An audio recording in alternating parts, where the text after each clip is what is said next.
Um, Hi guys, it's Miss Ortiz again, and I just wanted to touch base with you all on our unit. We are going over historical fiction again. This should be the second week that we are working with historical fiction. And so I just want to remind everyone of some really key important ideas. Historical fiction is, of course, fiction that happened in the past. um, so these are stories that are not real, as we all should know, that took place. The setting is from a long time ago or sometime in the past, which was where we get the word history from. So this selection is called In a Dusty Kitchen. And for this assignment, you're going to read the selection and then answer, I think it's four questions on the selection. So I wanted to point out some of the features, some of the text features that are on in this selection. Specifically, everyone should know what this is called. It is a map. And this particular map shows the region or the area where this story takes place.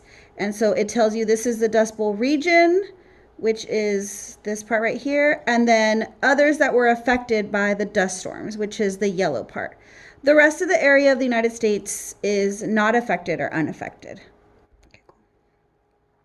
And so just as a reminder, we always want to look at our title, look at our text features, so that we can get an idea of what we're going to be reading, if there's any connections or any predictions that we want to make about what we're reading. We always preview our story first. If you turn the page, you see that there is a photograph here. And that's because what we're going to read about was an actual event that happened. It's just the story that is fictional. So you'll see here that you'll get an idea of what they're going to be talking about, which is the Dust Bowl. And so if anyone has any prior knowledge, any background knowledge on that, that's something that our brain needs to be thinking before we read. The questions are on the next page. And these questions are things that we have talked about in class in 5th grade before. The first question talks about imagery, which is the picture that the author is trying to paint in your head. They use your senses, they appeal to your senses, and so you want to choose the answer that has to do with imagery. Some of the other questions talk about the setting, and I talked to you about that before as well. The setting before the drought and after the drought.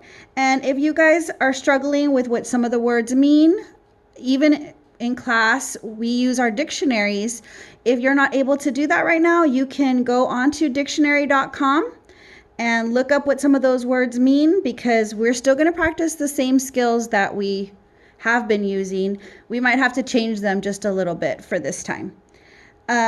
The next question talks about making an inference. And remember, when we make an inference, we make an educated guess. We use our background knowledge, what we know, and text evidence from the story. And so we want to make sure that we have that text evidence and that we're proving all of our answers.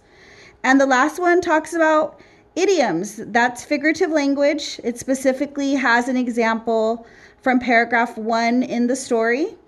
And so you've got to figure out what that idiom means, what the author is trying to tell you.